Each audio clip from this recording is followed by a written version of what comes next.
Sashtanga pranams to Thakur Mar Swamiji and our Pranam sincerest Maharaji. pranam to Maharaj. We are starting the next session of the discussion from lectures from Colombo to Almora.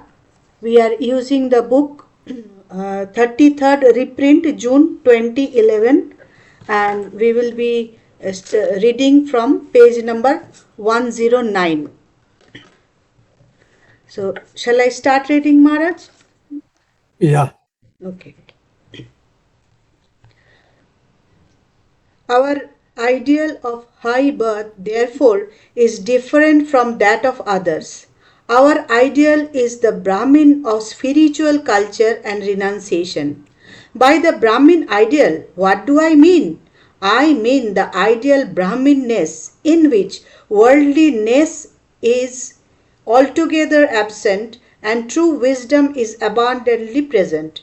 That is the ideal of the Hindu race.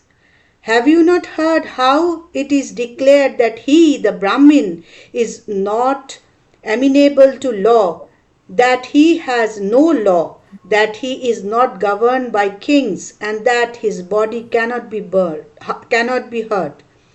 That is perfectly true. Do not understand it in the light thrown upon it by interested and ignorant fools, but understand it in the light of the true and original Vedantic conception.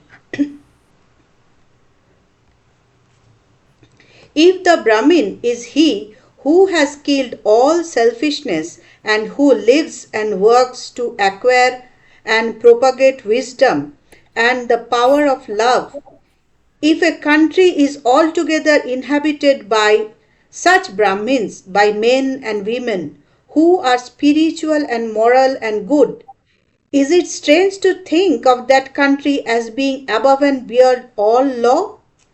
What police, what military are necessary to govern them? Why should any one govern them at all? Why should they live under a government? They are good and noble, and they are the men of God. These are our ideal Brahmins, and we read that in the Satya Yuga there was only one caste, and that was the Brahmin. We read in the Mahabharata that the whole world was in the beginning peopled with Brahmins, and that as they began to degenerate, they became divided into different castes, and that when the cycle turns round, they will all go back to that Brahminical origin. This cycle is turning round now, and I draw your attention to this fact.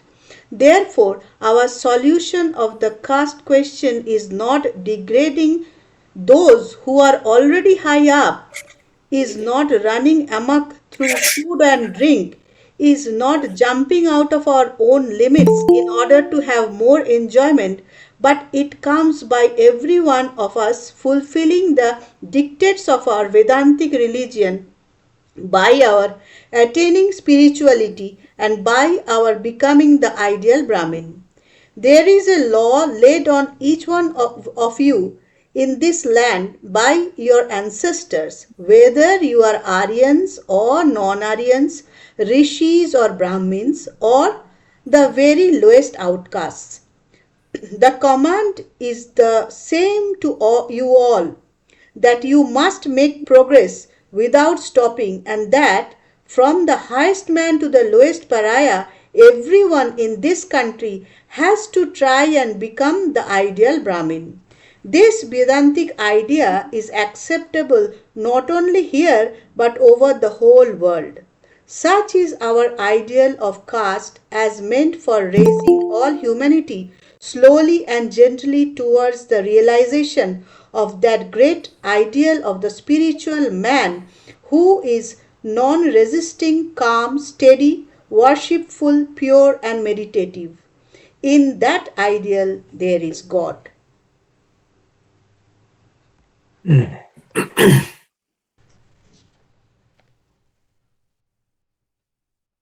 ওকে, আজকে আমি আশা করি একটু এই lecture আজকে মানে discussion complete করব বলে। So we are at the end of the lecture, the mission of Vedanta. So it is quite interesting now. If you remember the last class which we discussed, Swamiji gives a very important insight. Me or Sri Ramakrishna, we don't stand for social reform movements, rather we are standing for spiritual movement. So Ramakrishna mission is Brahmavid Sampradaya, means it helps in individual to become Brahmagnani, or to experience the God, or to experience the self. Today morning I just shared a small video with quite a few devotees. It was so inspiring. I think if I rightly understand, it was about Sanatana Goswami. The story goes like this. So he had got the Balagopala Vigraha probably from the palace. So he used to every day he used to worship him, no doubt. And he used to go and get the flour by begging, and he used to mix salt with the flour, and he used to make duff, and he used to make chapatis or roti, and he used to feed Krishna. Maybe sometimes because of the lack of availability, 2 or 3 days once he used to feed him with the chapatis. Chapati with a salt, that's all. Then one day, Balakrishna appears in front of the Sanatana Goswami and said, appears, then Sanatana Goswami asks, "My dear Lord, how are you? Are you okay?" Krishna says, Balakrishna says, "Yes, I am okay. But you see, you are giving me chapati or roti with the salt, fine. But it is becoming difficult for digestion and other things. So why don't you add some ghee with that, so that it will be easy for me digestion, and especially it clears away. It will not get stuck in intestine." Then Goswami says, "My dear Lord, I am a poor man. Where shall I get the ghee?" He said, "Then all right, I shall go while begging. I will also beg for some ghee. Then let us see." Then he went for next time begging. Then he asked, "Little ghee, can you give mother so that I can offer to the Lord?" The devotee know the nature of this Goswami. They said, "All right, Babaji, please take the ghee also." They also gave the ghee happily. So he fed Lord Krishna with the chapati, roti with the salt, and also along with the ghee. And after offering, he also tasted it. Sanatan Goswami felt it is very tasty, but only he was little alert, and he was bit fearful that whether will I get struck with this taste, whether will I become a disciple, the slave for the taste. Because then it's a good food with a good taste, then I may get into that instead of thinking of Lord. Anyhow, in a day or two, again Balakrishna appeared, Lord appeared. And Sanatana Goswami asked, "Lord, everything is okay? Is it okay, everything?" Then Lord said, "Yes, my dear, everything is okay. But why don't you get some aloo, potato? And while baking the chapati, you can bake the potato also in the fire. Then you mix little salt and ghee. Then if you mix and if you give me, then it will be much tastier and much beneficial." Probably he agreed, though afterwards said, "My Lord, first I was giving chapati with salt, roti with salt. Then you asked ghee. Now you are asking with aloo. Aloo with, again, I have to boil aloo, it seems, and then I have to mash it, then add ghee, salt, and other things. Then tomorrow you will ask malpons. A day after tomorrow you will ask rasgulla. And something else you will keep on asking, my dear Lord. I cannot get all these things for you. I'm sorry. Anyhow, I'm taking you back, and I'm putting you back in the palace where I got from. You be happy there, I'm happy here." Then he was about to lift that Balakrishna Vigraha, the Lord statue, small statue, idol. Immediately Lord appeared and said, "Oh my dear, don't worry. I'm happy whatever you give, just you give roti with salt is enough for me, but please do not take me from here." Then Sanatan Goswami, he said, "All right, Lord, thank you."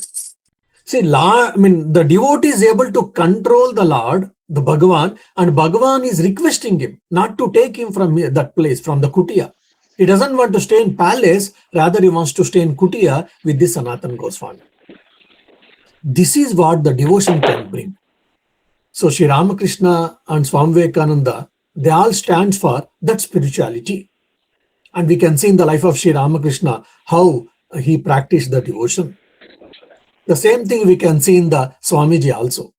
Outside he was a Vedantin, he was Advaita Vedantin, he used to tell Jnana and all, but inside he was a great devotee. So by following Sri Ramakrishna and Vivekananda, for all of us, we have to become more and more spiritual in nature. Whether we are in the monastery or in the house, whether I'm a householder, bachelor, or a monk, I should try to lead God-centered life. I should try to lead spiritual. I should try to get more and more spirituality. That is what that is what meant Sri Ramakrishna and Vivekananda. That Swami Vivekananda has cleared in the few pages earlier, and we have discussed in the last class. Now, Swamiji is telling that what is our ideal? He says our Indian ideal is Brahminhood, Brahmanatva or Brahminhood. When Brahminhood means, what does he mean, Swamiji? So he says that the people who are extremely pure, who are unselfish, who are godly centered, are knowledge centered, they are called Brahmins. Not by birth, not just by wearing a sacred thread, or just because you utter some mantras, by that you will not become Brahmin. So Brahmin means one who is leading a pure life, one who is leading an unselfishness life, and one who is knowledge-centered life, and one who is always dedicated his life for the betterment of the society. You can switch off your audios, please.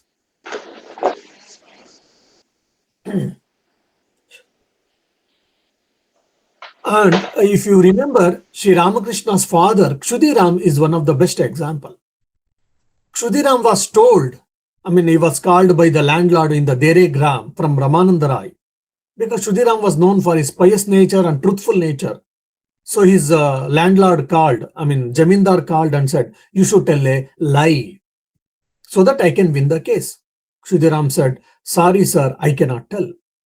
Ramananda Rai, he told, if you don't tell the lie, then you will lose all your property. Kshudiram said, whatever it may be, I cannot tell lie. As a result, he lost all the property, his home, his wealth, his land. He had a good amount of land in those days. He lost everything. But anyhow, with God's help, his friend Shuklal Goswami brought Kshudiram to the Kamarpukur, and he gave half acre land and small place to stay. We all know that. And there also, he had that poverty. Square meal was difficulty, but still morning and evening he used to sit and do japa meditation, and used to immerse himself in the worship, used to immerse himself in the prayer. And as we all know that, when he used to go to pluck the flowers, Vishalakshi, Mother Vishalakshi used to come in the form of a small girl, and she used to help for Kshudiram to pluck the flowers. And when Kshudiram used to travel or used to walk in the village roads, when people are sitting and making loitering or making adda, they used to stop their adda and they used to stop their smoking if they are smoking, and they used to get up, they used to stand and get up out of respect. And in Haldar Pukur, when Kshudiram used to go to take bath, the villagers used to stand with reverence. Till Kshudiram finishes his bath, they never used to enter into the pond, Haldar Pukur. Why? Out of respect. Because Kshudiram was known for his spiritual nature, unselfish nature, Satyanishta, all these things. So that is what called Brahminhood. So the ideal man of our ancestors was the Brahmin. And what is that Brahminhood? I have told already. And Swamiji makes an interesting comparison. In the Europe, everyone tries to root themselves to some noble family. Like my father, great-grandfather, great-great-great-grandfather, they belong to some royal family.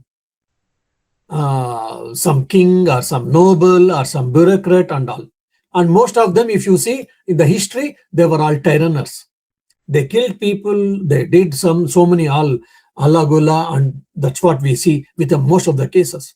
But whereas in India, even the king, including the king and common people, everyone, we try to trace our ancestry to one of the Rishi.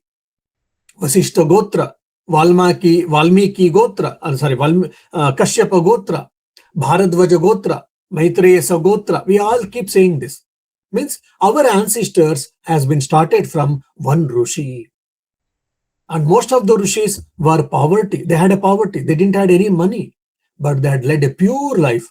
So our ancestry, we all trace into the rishi who was in the present day poor man. He didn't have proper clothes, he didn't have proper food, he didn't have proper any property, but still we trace our ancestry to the rishis, including the kings and the queens, they also do. Why? Because our India was always spiritual centered country. Spirituality is the basis for our civilization. That is the great difference between the Indian way of looking, Indian civilization and the Western civilization, according to Swamiji. And our ideal is what? Brahman, which is made up of spiritual culture and renunciation, Swamiji says very clearly. And he makes one more interesting thing is that he quotes Mahabharata and Puranas, that in the Satya Yuga, in the Kruta Yuga or Satya Yuga, there was only one Varna. There was no caste at all. There was only one Varna. That Varna was Brahmin Varna. There were only Brahmins. Just I was trying to find out that shloka. It looks like so there was only one. I think I got that shloka, but I didn't get exact reference. I mean, in the Mahabharata, which parva, which shloka. Just I will try to tell you the original shloka. Kruta yugo na varnanam vishesho na ashramasya cha sarve dharma paraha shuddhaha sarve brahma vido janaha. When Swami Vivekananda makes a statement, in the Kruta Yuga or Satya Yuga, there were only Brahmins. What does he mean? Means Kruta Yuga. In Kruta Yuga, na varnanam. There were no varnas. Brahmana, Kshatriya, Vaishya, Shudra. Na varnanam visheshaha. Na ashramasya. This ashrama means brahmacharya, garahastha, vanaprastha, sannyasa. That was also not there. Sarve, why? Sarve dharma paraha. All of them were following the religion. Means they were pure, they were unselfish, and they had a self-control, they had a control over the mind. Dharma paraha, shuddhaha, sarve brahma vido janaha. And they were the experiencer. Or they knew the Brahman. They knew Brahman means they had experienced the Brahman. They were the knowers of the Brahman. So that's what we mean. In the Kruta Yuga, all were Brahmins means what? They were pure-natured people. You can imagine how beautiful it is. So probably if that comes, how nice it will be. Because Swamiji says that he is the Brahmin who has killed all selfishness, who lives and works to acquire and propagate wisdom and the power of love. And if such people is there is no need of law, there is no need of constitution, there is no need of police, there is no need of any punishments and all. Why? Because we have got civilized people, refined charactered people. So they don't do any mistakes. So as a result, there was no law much required. So only in the due course of time, because the people's mind came down, all the problems started. Then varnas, ashramas, all these things came. Then law came. Then hierarchies came. All these things came. But in Kruta Yuga, it was not. So that's what Swamiji tells. And also Swamiji tells that cycle will turn. So Hindus and Indians, we believe in, there are different theories in civilization. Indians and Hindus, we believe in cyclic theory.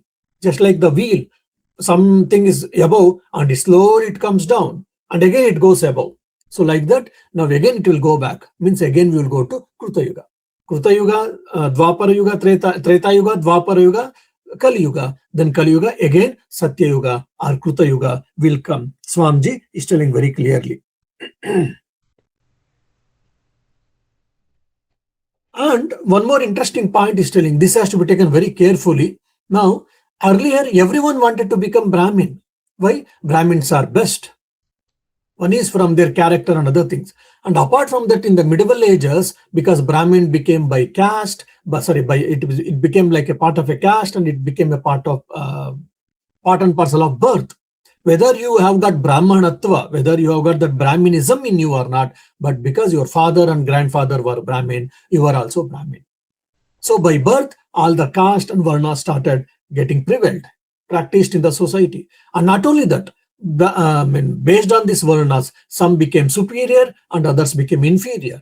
and good privileges for them and less privileges for the lower caste, lower strata societies. So these privileges created the difference in the society. And you are superior, I am inferior. The superiority, inferiority, and the privileges basically, it created the difference in the society. So there was no problem in the Varnas and also caste system also. Why? Because if you see, more or less in the medieval ages, this caste system might have started in India, and that too it started based on the work actually. Now, for example, if some people were doing a pottery and they all become one caste, and some were all blacksmiths, they all became one caste. Then goldsmith, all of them became one caste. Then some are traders, all of them became one group or one caste. Like today we see all IAS officers, IPS officers, IFS officers, Indian Forensic Service we say.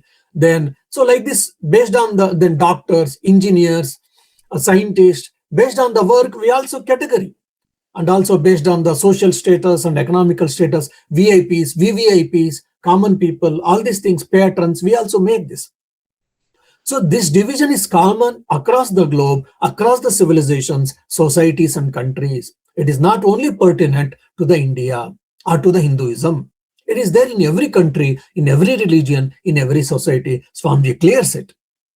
And also he makes very clearly that there is no mistake in that, in generally. But when the privileges is been given exclusively to particular caste or particular group, then only the problem comes. And that we also see again in other countries.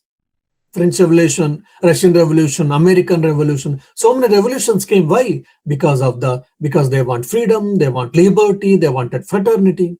What does it mean? They're also the kings, nobles, bureaucrats, cardinals. They were all creating problem for the common people. So by giving all these examples, Swamiji is telling that in our olden days, everyone wanted to become Brahmin. Why? Because they had set a beautiful and high examples. But nowadays, because of the again privileges, everyone wants to become in the lower category, maybe OBC, SC, ST. I'm not putting them anyone down. What I mean to say, why everyone wanted to become that? Because privileges. The government gives a lot of free things for us. So as a result, we want. Now, earlier, everyone wanted to become Brahmins. Why? Because privileges are available. So based on the privileges, everyone want to become that particular caste or particular varna. So this privileges has to be removed. Privileges-free society has to be established in the society. Then the society prosper. Swamiji gives a beautiful analysis in one of his lecture called Privileges. We can study for more information. And Swamiji also tells, because he is giving this lecture in the British India, and where the Indians had lost the confidence among themselves, they all felt, even now I see quite a few Indians, everything from the West, whatever it comes from America or Europe, everything is best. And whatever is in India, oh, it is outrated, it is a backward, it is not right, it is superstitious. Something we keep on telling this. Everything is not superstitious. There are some superstitious things in India, no doubt, but it is there in other countries, in other religions also, but we don't understand that. So everything is bad, everything is inferior in India, whatever. Many people used to think, now also they are thinking, earlier it was much. So at that time, Swamiji is telling, stop cursing, stop vilifying, and stop abusing your own country and your own people. By that, you are not going to get anything new. Many times we see a lot of criticisms about our religion, about our country, about our society by the so-called intellectuals. By that, we are not going to get anything. Instead of that, we should love the people, we should love the country, we should love our civilizations. And there may be small mistakes, there may be errors, there are some problems, we should fix it. Just like there is for example, there is a house. In due course of time, the house might get some leakages.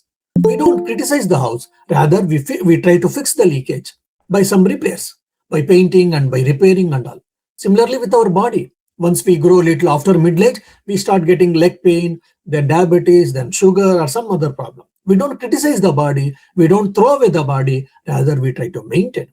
So similarly, any country, civilizations will have ups and downs. There might be some mistakes, there might be some errors. We should try to fix it instead of criticizing it. That is what Swamiji is saying that. And he says, be patriots, love the race which has done such great things for us in the past. And I compare the notes. The more I love you, my fellow countrymen, you are good and pure and gentle. And he's saying that, I love you, my dear. That is the reason I want to serve you, I want to help you. So if I want to be a social reformer, and if I want to be uplift the country, uplift my people, uplift my religion, then first and foremost I should love, and at the same time I should know the strength and the limitations or the weakness of my country or the religion. Then I should be able to, I can help. Otherwise, by criticizing, you can't really do it. And Swamiji tells very clearly, I have traveled across the world, half of the world, and I've compared the India and the Western world and the institution. We might have some problems and all. In spite of that, reaching the final goal, that is moksha or mukti, our institutions are the best institutions. Materialistic prosperity can be achieved better way from the other institutions which are established in West. But our institutions, the old institutions, which all will help to become better human being and to reach our final goals. That is what my conviction. It is not a mere thinking. It is my conviction based on experience. Swami says that. And I've seen so many castes in this country. Nowhere it is glorious, because it is unavoidable. Some type of social division is there always. If you see in the Europe, it is always based on the social status. And if you see in the America, it is always based on the economy. If you're rich or poor. So based on your economical status, there are divisions. So divisions are there in every country, in every society, in every religion, no doubt. But based on what? Based on society, based on work, or based on economy, based on color of the skin. So these things are there everywhere. Compared to all these things, the caste system, in spite of having the problems, our country thing is much, much better and much right. Doesn't mean that Swamiji is accepting our caste system and all the problems. No, it has to be removed, no doubt. Swamiji removed it, Sri Ramakrishna removed it, Holy Mother removed it. We all know that. But when you compare this system, social system, with other religions and other cultures, ours is, in spite of its problems, defects, it is best, he says. And if you see, Holy Mother were feeding all the devotees together. Some of the village people came and complained, oh Mother, you are making Brahmins and Parayas and all caste people sitting next to each other and eating. This is against our customs. Holy Mother says, no Baba, here everyone is devotee. We don't see you by which caste you are, by which religion you are. We believe everyone is devotee here. So we all belong to one caste, but that is devotee's caste. So everyone is equal. So I will feed everyone in the same pangatam, in the same line. Holy Mother changed. Finally they accepted. And Sri Ramakrishna, if he is to eat in only Balrambo's house when he comes to Calcutta, that too with respect to rice, basically. He used to take fruits and sweets outside some other devotee's house. But any rice, basically, mostly used to eat in Balrambo's house only. Why? Because they're all pure people, the money earned is with all purity. And if I take the rice, I can take rice and that cannot do any harm to me. And Balrambos, if you say Basu, so they are not from the Brahmin family. So Sri Ramakrishna removed it, that caste barrier. Holy Mother did that. Swamiji did that. And in Ramakrishna Mission, neither devotees or monks, we don't see each other's caste. We never ask any other caste. But we are bringing this change positively. But there are some social reformers, some institutions, which they keep on complaining, which they keep on attacking about all these things. But when it comes to the practice, they may not be able to practice.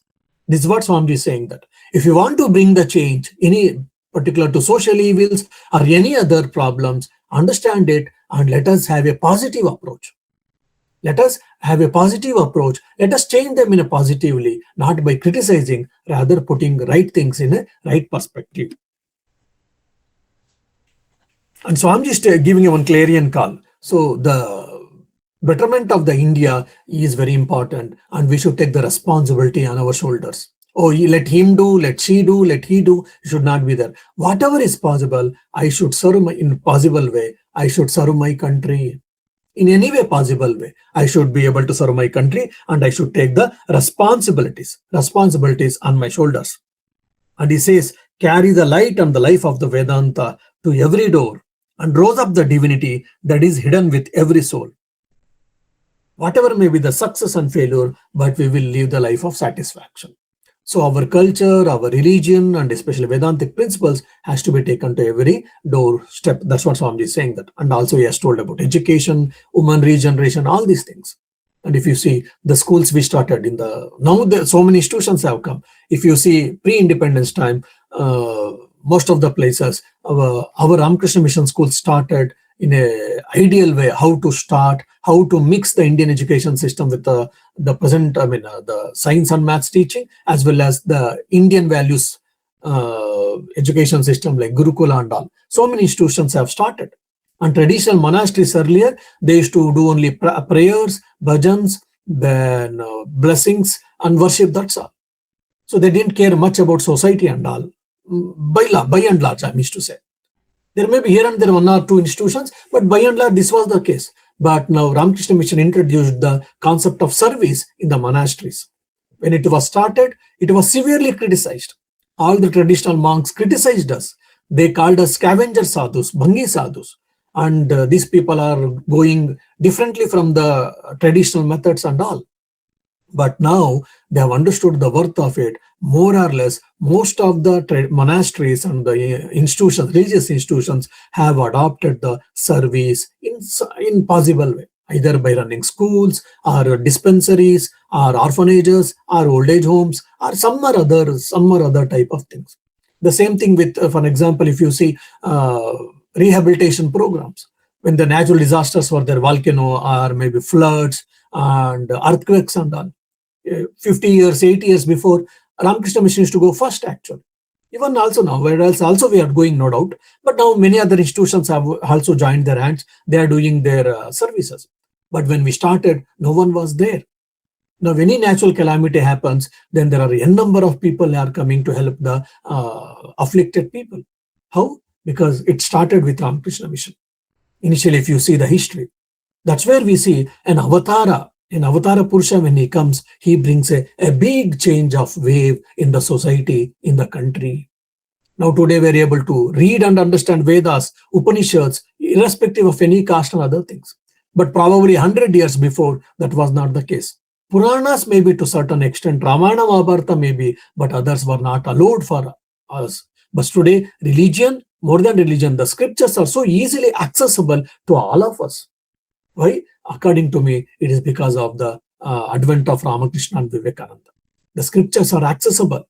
Today, any one of us, we can read, study Vedas, Upanishads, Puranas, all Indian wisdom, and we can become the best among them.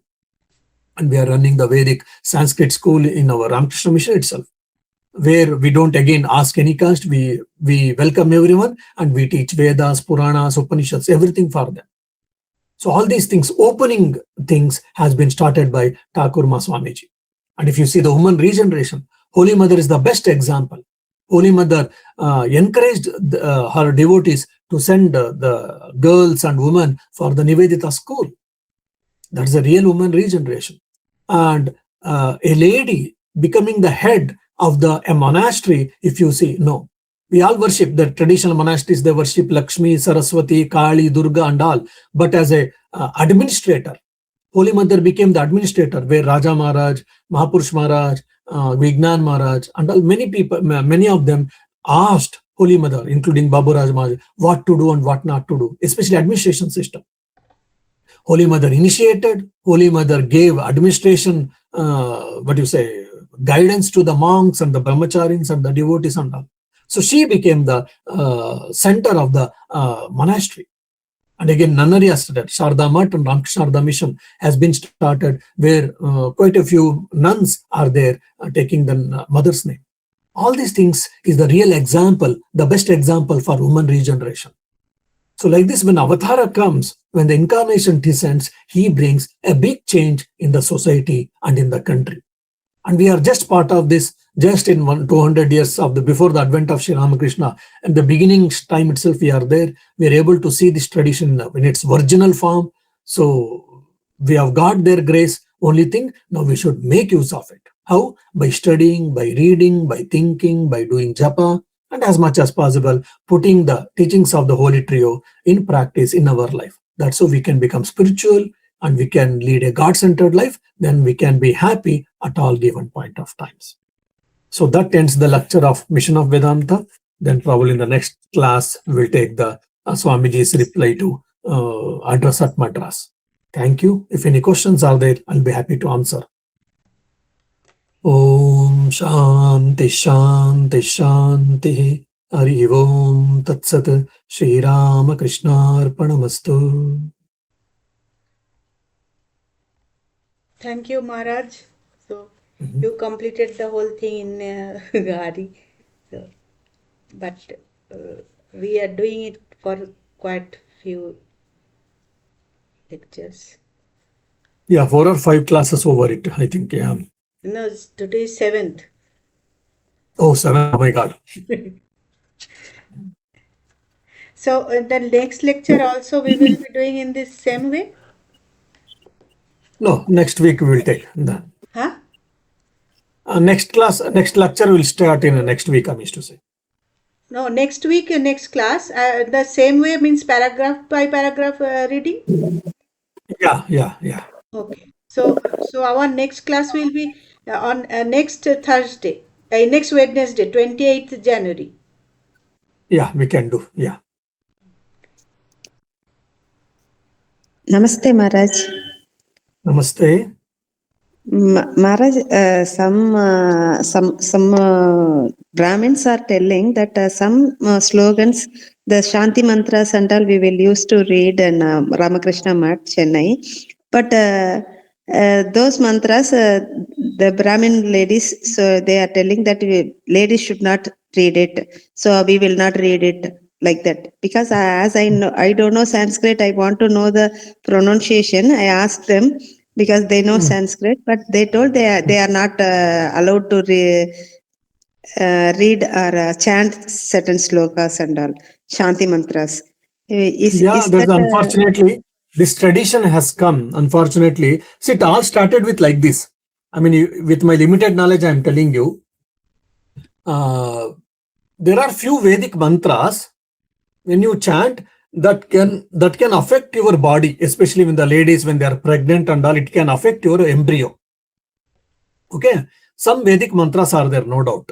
okay? But now slowly it so happened. So which Vedic mantra will affect us or which we will not affect, we do not know. So as a result, it is better not to chant. Better to avoid it. That's the one thing. That's one of the reason. And second, male-dominated society it came because of the political reason and social reason. When these Mughals and all, Muslims and all, when they came, not only they invaded our country, not only they plundered our wealth, not only they destroyed our temples, they used to take a lot of good-looking men and women and they used to make them as sex slaves. So as a result, women were to be protected. So there were a lot of rules were imposed. Women should not come out. They should be always behind the house. They should be only in the house. If you are coming outside, they should use a parda. They should close their faces. Behind the screen, they should talk. All these things came as a protection actually initially, but then afterwards it became a rule. Then slowly, the education to the woman, everything was snatched away. Unfortunately, initially it became as a necessity. Then afterwards it became a rule. So that same thing is going on running in the country because it is there from so many centuries it has been done. So just to change it, it will take some good amount of time. Things are changing now, so don't not worry. If they are telling, that's fine. But there are a number of devotees, a number of groups who are ready to teach you, who are ready to help you to learn the chantings and all. Then definitely you can take the help of that people. Okay, Maharaj. Thank you, Maharaj. Yeah. So anybody has any other question?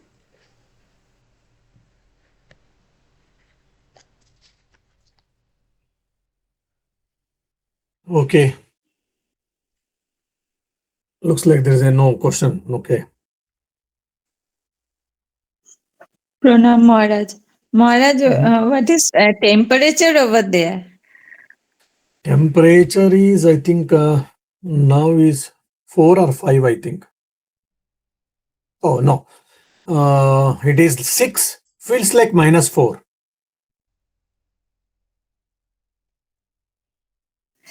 At night, Maharaj ji? Yeah, now last 1 week onwards, last 2 weeks onwards, it is better. So between 2 and 7, it will be there. Last night and all, it will be 1, 2, 3 and all. Before 10 days and all, it used to be there -1, 0, -2 and all. Yeah. From which place you are talking, Maharaj? I'm speaking from Dublin, Ireland. Oh. Punam Maharaj, which place? Can you repeat? Dublin, that is Ireland, next to the England, Ireland. Yeah. Place from Nivedita's birth. Yeah, near to Nivedita's birthplace. From here, it is 100 kilometers. Say. Maharaj, It is the birth country of Nivedita, we can say. Yeah. just a curiosity, is there any lecture of Swamiji on Jainism? Swamiji's lecture on Jainism, no. He might have done some references in some of his lectures, but mainly he is referred to the Buddhism more. But there is no lecture on Jainism, no. So, if one wants to know about Jainism, basics of Jainism, Mhm. oh, where can we get? But there are so many. There is so many books. No, means in this comparison of Jainism with, say, Vedanta or Hinduism, like that. If we want to know some basics, is there any easy one? Okay, Jainism and Vedanta. Why you want to compare? I always say that first, if you are to read any religion or any ism, you read it. What you say? You read it independently. Comparing too much, it can create a hassle for us at the beginning. I used to say, when you got a good amount of understanding about any ism or about any religion, then you can compare. Otherwise, for every small concept, if we can keep comparing, then we may lose the things actually. So probably Dattan Chatterjee, Introduction to Indian Philosophy, there's a book which is often read by the students who study the Indian philosophy in an academical style. So there, it is a beautiful, it is a big book, no doubt. There, all 6 systems of Indian philosophy, that is Astika Darshanas and Buddhism, Jainism, Charvaka, everything has been beautifully explained there. That can be taken. Or otherwise, one is Chandradhar Sharma. Chandradharma Sharma's book is there. That's whole Indian philosophy has been discussed there. There also you will get a good amount of good understanding. And there is a Daspek of Mahavira, but it's only, of course, Buddha's teachings. In the Chennai Mutt has published that, no doubt. But if you want to read Jainism, probably even also, I think there are quite a few booklets are available from the Jain monasteries itself, I also suppose. No, not like that. Means like in Manisha Panchakam or somewhere, like Shankaracharya compared Advaita with the other schools of philosophy, including Buddhism. Okay, so you only taught no that where it is differing. So like that, if we want to know where it is differing from Jainism or that much comparison, that type of Yeah, that you comparison. can read in Introduction to Indian Philosophy, Dattan Chatterjee book. If you read there, you will get it, all these things. Whereas there are the Speak series, those are small booklets on Jainism and all. Will those books help? Yes, I told that's what. But there I think it is the teachings of Jain Mahavir, you get it. But the way Chandrani is asking, in that way you may not get it. Okay, Maharaj. Maharaj, For that, Dattan Chatterjee book is best, I suggest. Whatever I have read among them, I'm saying. Punam Maharaj, Yeah, sir, where is the meeting point Sorry? between Punam Maharaj? Where is the meeting point between Shunyavad of Buddhism and Advaitavad of Shankaracharya? Okay. Now, first and foremost, why there should be meeting point? So there are two independent philosophies. Okay. But however, if you ask me, whatever we say the Brahman, which cannot be explained, only it has to be experienced. Whatever the Upanishad says and whatever the Advaita Vedanta says of the Brahman is beyond world and speech and thought. It can be only experienced. It has to be experienced. It is one's own nature. So based on this idea itself, the Shunyavadins said that the truth as Shunya. But in the later days, Shunya has taken a different turns and all. So whatever we are telling the positively about the Brahman, they are telling from the negatively in the sense neti form, in the form of neti, that which you cannot explain. So in that sense, they use the word Shunya. So Buddhism and Advaita Vedanta can be the different faces of the same coin. Like if you take a coin, there is a head and tail. So like that, Advaita Vedanta and Shunyavada are the different faces of the same coin. This is what my understanding and my observation. Traditional Advaita Vedantins or traditional Shunyavadins may not accept this, may accept, may not accept this. This is what my understanding. And why should there should be a common meeting point or whatever. But there are some few similarities can be there, like Shunyavadins and Vedantins believe in what you say, Punarjanma. So like that, some similarities we may get it, no doubt. But otherwise, if you see, both are independent philosophies actually.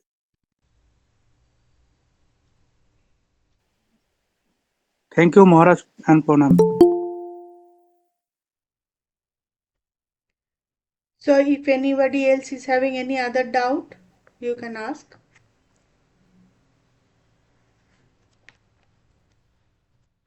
Pranam Maharaj, actually, what I want to ask, this class,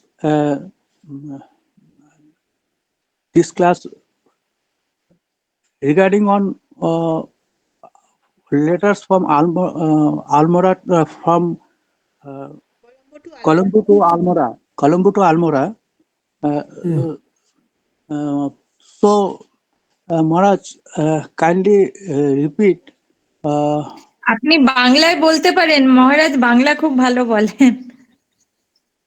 মহারাজ, এই Almora two Colombo two আলমোড়াতে মহারাজ স্বামীজি এই ডেসক্রিপশনটা মানে কি কি হয়েছিল সেটা যদি সংক্ষেপে একটু বলা যায় তাহলে ভালো হতো। প্রণাম মহারাজ। কি ডিসকাশন হয়েছে? হ্যাঁ, এর আগে 9টা লেকচার করেছে। এটা স্বামীজি এই বইয়ের 9th লেকচার। আপনি কি শুধু এই লেকচারের জিস্ট চাইছেন না সব লেকচারের? না, শুধু কলম্বো টু আলমোড়া এই লেকচার। না, কলম্বো টু আলমোড়া পুরো বইটাই হচ্ছে কলম্বো টু আলমোড়া। কলম্বো থেকে লেকচার শুরু হয়েছে, আলমোড়া অবধি চলবে। তো এখন আমরা ঘুরতে ঘুরতে এখন আমরা এতে এসে পৌঁছেছি, কুম্ভকোনামে এসে পৌঁছেছি। So it is a collection of so many lectures. It is not one lecture, brother. ভাই, এটা তো অনেক লেকচার আছে। লেকচার ফ্রম কলম্বো টু আলমোরাতে একটা লেকচার নাই, বুঝতে পারছেন? কিন্তু আমি বলতে পারি মানে ভারতের জাগৃতি করলেন স্বামীজি, ভারতের জাগৃতি করলেন, ভারতীয়দের ভারতীয়ত্ব তোমরা কি মনে করেছো তোমাদের মধ্যে, তোমরা ভুল মনে করেছো তোমাদের মধ্যে, তোমরা এটা নিম্ন জাতি নাই আর নিম্ন লোক নাই, তোমরা খুব অত্যন্ত উন্নতি লোক, এরকম বলে আমাদের মধ্যে আমাদের মানে কি কালচার আর আমাদের বেদ পুরাণ এসব নিয়ে আমরা ভালোবাসতে হবে, পজিটিভলি হতে হবে, সেলফ কনফিডেন্স আমাদের মধ্যে, আমাদের self confidence and devotion towards my country, towards my culture, towards my religion, এসব হবার জন্য স্বামীজি এগুলো বক্তৃতা বলেছেন। প্রণাম মহারাজ, আমি একটা কোশ্চেন করতে চাই যে আমি বিভিন্ন অদ্বৈত বেদান্তকে, যেমন আমি ওয়েস্ট বেঙ্গল পুলিশে আছি, কিভাবে এই ডিপার্টমেন্টে কাজে লাগাতে পারি? বেদান্ত নিয়ে অদ্বৈত বেদান্ত, প্র্যাকটিক্যাল বেদান্ত, সরি বেদান্ত মানে কি? আমি দেহ বুদ্ধি মন নাই, যখন এটা আমি পালন করতে হলে কি হবে, যখন আমি সবসময় বলি there is a difference between pain and suffering. আমার মাথা যন্ত্রণা আছে নিশ্চয়ই, যখন মাথা যন্ত্রণা হয় কিন্তু আমরা ভাবি ও মাথা যন্ত্রণা হয়ে গেছে বলে আমরা কাঁদি, আমরা খুব মানে মন ডিস্টার্ব হয়ে যায়, আমি আজকে জব করতে পারছি না কেন, আমাদের মানে শরীর যন্ত্রণা আছে, মাথার যন্ত্রণা আছে, এসব করছি কেন? আমরা আমাদের দেহ মনকে অ্যাটাচ হয়ে গেছি।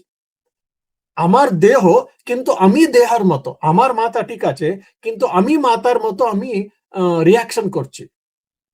সেই জন্য যখন আমি আত্ম ব্রহ্ম নাই, আমি ব্রহ্ম, আমি দেহ মন নাই, যখন আমি বুঝি আমরা এ প্র্যাকটিস করতে গেলে আচ্ছা ঠিক আছে মাথার যন্ত্রণা আছে, কিছু কারণের জন্য ঘুম ভালো হয়নি, না সর্দি লেগেছে, না কিছু কারণের জন্য একটু অসুবিধা হয়েছে, ওর জন্য একটু ঘুম হতে পারে, যদি দরকার থাকলে আর একটু রেস্ট করতে পারি, না হলে যা ট্যাবলেটস দরকার আছে প্যারাসিটামল হোক এগুলো খেয়ে ঠিক করবো।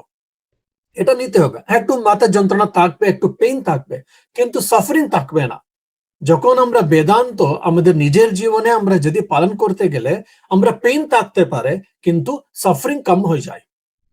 কিছু কিছু কাজের মধ্যে অসুবিধা হয়, আর বাড়ির মধ্যে অসুবিধা হয়, আর বিভিন্ন রিলেশনশিপের মধ্যে অসুবিধা হয়ে থাকে, আসবে যাবে এসব ঠিক আছে, শরীর মনের উপরে থাকে কিন্তু আমি আত্ম এর উপরে, এরকম সবসময় যদি মনে করতে পারলে অনেক কিছু আমাদেরকে ডিস্টার্ব করবে না, আমার মন শান্তিতে থাকে, আনন্দ থাকে। এগুলো এরকম আমরা বেদান্ত নিয়ে আমরা জীবনে পালন করতে পারি।